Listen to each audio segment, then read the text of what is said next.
This is JILLIANA Ranicar-Breese, and this is part 3. It is part 3, isn't it? Yes. Of my conversation with Stephen, who is a great authority on historical linguistics. I wanted to ask you, Stephen, if you can explain cuneiform for me. Yes, I mentioned cuneiform previously. It's one of the major writing systems that survived to the present day because it was written on clay, which was then baked and therefore survives more or less everything, and is the major source of information on Middle East in ancient times. If you take a lump of clay and flatten it out into a rectangular page shape, and you take an ordinary wooden school ruler and you hold it at an angle and jab one corner into the clay, what you create is a little wedge-shaped hole with a long side and a short, two long sides and one short side, a little triangular shape. And the Latin word for a wedge is cuneus.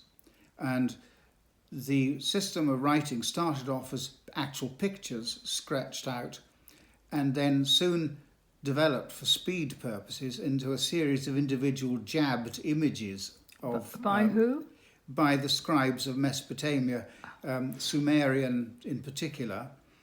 Which part of the world would that be now? That's between the Tigris and the Euphrates, the city of Ur, as excavated by Woolley, and a lot of other cities there. Is that Syria? North Syria is included in that area. And this is reckoned to be the original land of Eden, because in Sumerian, Edin means the plain, and it is the city of the plain between the... It's called the Fertile Crescent as well, where agriculture and literacy appear to have flourished at an early date. And what date are we talking about? Well, the oldest surviving known written record is about 4000 BC.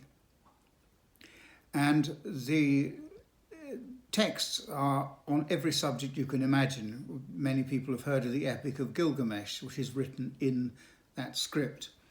And bookkeeping, royal annals, campaign records, everything.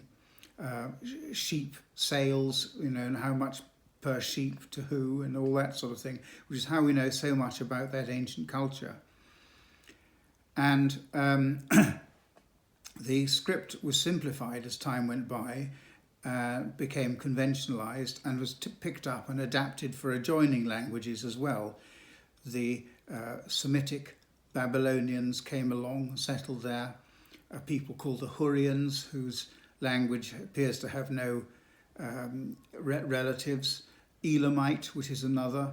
And in Anatolia, which is modern Turkey, the Hittites and their relatives took it up, and their texts were discovered by excavations in the late 19th century, finally deciphered during the First World War by a Czech called Hrozny, and discovered to his surprise that they were Indo-European languages, that's to say related to English and Latin and so on.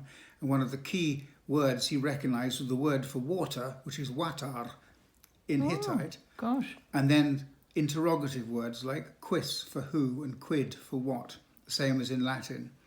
But the dates for these are 1500 BC and so on, late Bronze Age.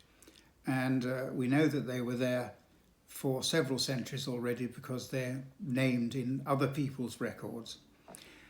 And this opened up a whole new field of study beside traditional ones, and the correspondence between the kings and a lot else takes us back to well before the first biblical texts were written. And when were they written? Well, that's difficult to know. I'm not an expert in that sort of thing, but one supposes that they were edited into something like their modern shape in what is called either the Hebrew Bible or the Old Testament, according to one's point of view. And what language were they written in? Was it Hebrew? Yes, that's in Hebrew. But Hebrew is almost identical with Canaanite, which is the language of the surrounding peoples who were held to be idolatrous because they were still polytheistic. They had, gods on their mountaintop, like the Greeks did, with a chief god and a whole lot of... But you mentioned Sanskrit. Where yes, does that come in?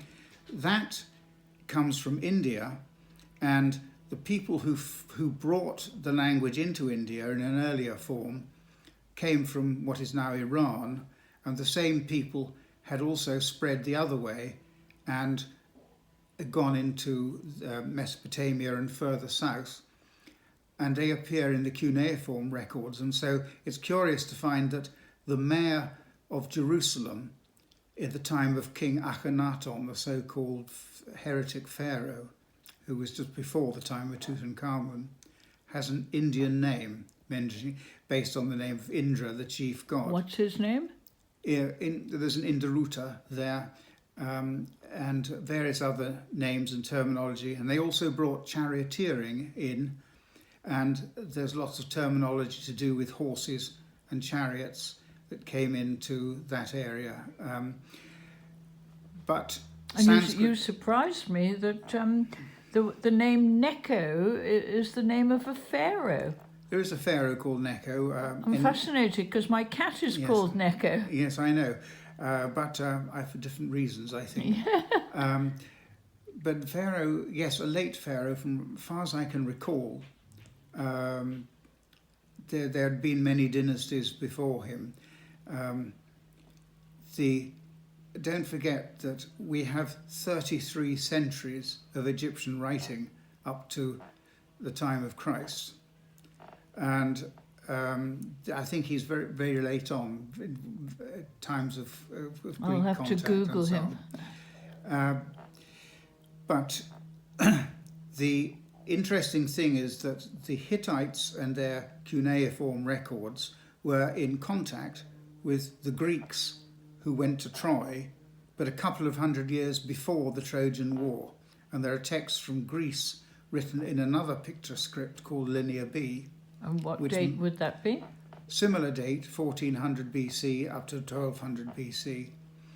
And one of my recent papers is dealing with dealings across the Aegean with some of these Mycenaean Greeks settling on the coasts of what is now Turkey. And you mentioned the Lycians. The Lycians are in their language is a related one to Hittite, but is of the Iron Age, like 1,000 years later, and written in an alphabet of their own devising, adapted from either the Greek or Phoenician alphabets, and a whole lot of historical texts from the time before Alexander, after Alexander, and at the time of the Persian Empire that they were under as well. Cyrus.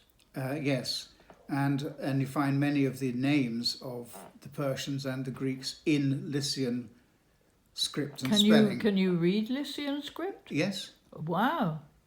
Gosh, it's a pity we haven't got a text here to put in front of the camera. Well, that could easily be arranged. Yeah, I'm sure. In another session. And much of the linguistics are still being worked out. And this is the sort of thing that I produce the odd papers on as well. Absolutely fascinating.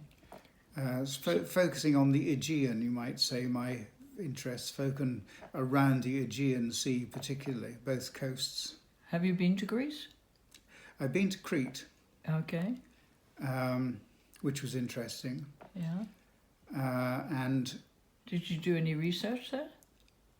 A little. I published a piece on one of the undeciphered scripts of Crete, not proposing a decipherment, but listing what methodical points one can deduce from the patterning of things in it.